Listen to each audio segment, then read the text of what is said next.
اسرائیل کی بڑھتی ہوئی کشیدگی کیا یہ جنگ کی طرف بڑھ سکتی ہے؟ کیا یہ نیوکلیئر جنگ کی طرف بڑھ سکتی ہے؟ کیا پوری دنیا اس کے لپیٹے میں آنے والی ہے؟ کیا آنے والے وقتوں میں مسلم لوگ ایک طرف اور سارے یہودی ایک طرف ہونے والے ہیں؟ کیا یہ قیامت کی نشانی ہے؟ آج کی پوری ویڈیو میں آپ کو بتاؤں گی کہ کس طرح اسرائیل اور ایران کے بیچ میں یہ کشیدگی اور یہ جنگ کس حد تک بڑھنے والی ہے اور اس کے اثرات پوری دنیا بھر میں کیا ہونے والے ہیں۔ اس سے پہلے آپ سب سے گزارش ہے کہ لازمی میرے چینل کو سبسکرائب کریں، زیادہ سے زیادہ شیئر کریں اور آنے والی ویڈیوز پہ کامنٹس کر کے اپنی رائے سے ضرور آگاہی کریں۔ جی ہاں، اسرائیل اور ایران کی جنگ جو کہ اب شاید نیوکلیئر جنگ میں تبدیل ہونے والی ہے۔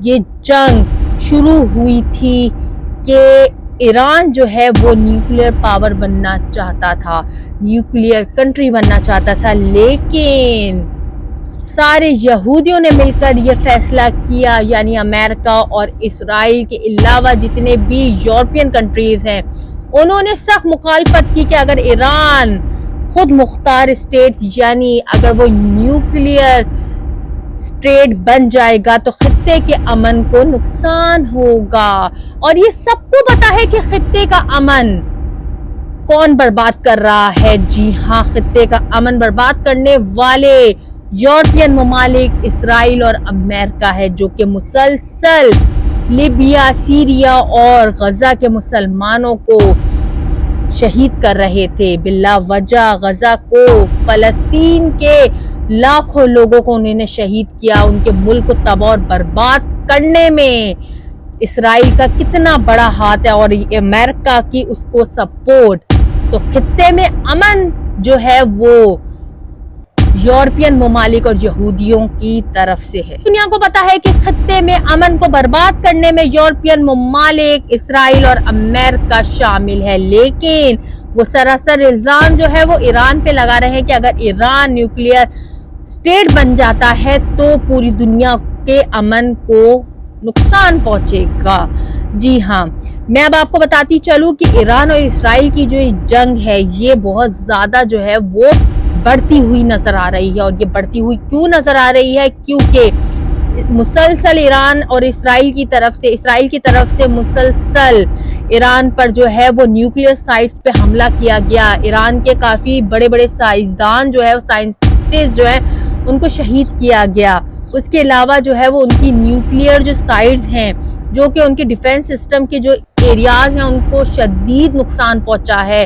ایران نے بھی مکمل بھرپور جو ہے وہ کارروائی کی، بھرپور جو ہے وہ ٹارگٹ کیا اسرائیل کی جگہوں کو اور ان کو بھی جو ہے وہ سبق سکھایا۔ ان کو بھی بولا کہ اگر تم ہمارے اوپر حملہ کرو گے تو ہم نے بھی چوڑیاں نہیں پہن کے رکھی، ہم بھی تمہیں جو ہے وہ دکھا دیں گے کہ ہم کیا چیز ہیں۔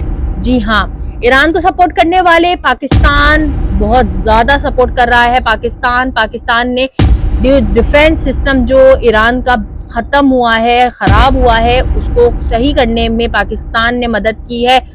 چائنا مسلسل ایران کی مدد کر رہا ہے۔ سننے میں آیا ہے کہ چائنا کے 2 بڑے ایئر پلین میں میزائلز، ڈرونز اور جتنے بھی ڈیفنس سسٹم جو ہے، چیزیں جو ایران کی خراب ہوئی ہیں، وہ سب جہاز میں بھر کر ایران کے ایئرپورٹ پہ لینڈ ہوئی ہے۔ اور یہ گفٹ جو ہے وہ چائنا کی طرف سے ہمیشہ کی طرح دیا گیا ہے۔ پہلے جب آپ سب کو پتا ہے کہ جب پاکستان اور انڈیا کی جنگ شروع ہو رہی تھی تو اس میں بھی چائنا نے بھرپور پاکستان کا ساتھ دیا اور پاکستان کو جنگی طیارے فراہم کیے اور انہوں نے مدد بھی کی پاکستان کی بہت زیادہ۔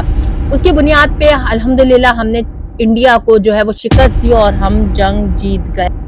اسرائیل اور ایران کی جنگ 2 ملکوں کی جنگ نہیں، اب یہ جو ہے وہ جنگ مسلمانوں کی جنگ ہوگی۔ نہ کرے یہ جنگ جو ہے وہ نیوکلیئر جنگ میں بھی تبدیل ہو سکتی ہے۔ جس حساب سے یہ جنگ بڑھتی ہوئی نظر آ رہی ہے، اس میں کشیدگی دن بر دن بڑھتی ہوئی نظر آ رہی ہے، اس سے یہ لگ رہا ہے کہ یہ جنگ جو ہے وہ عالمی جنگ میں تبدیل ہونے والی ہے۔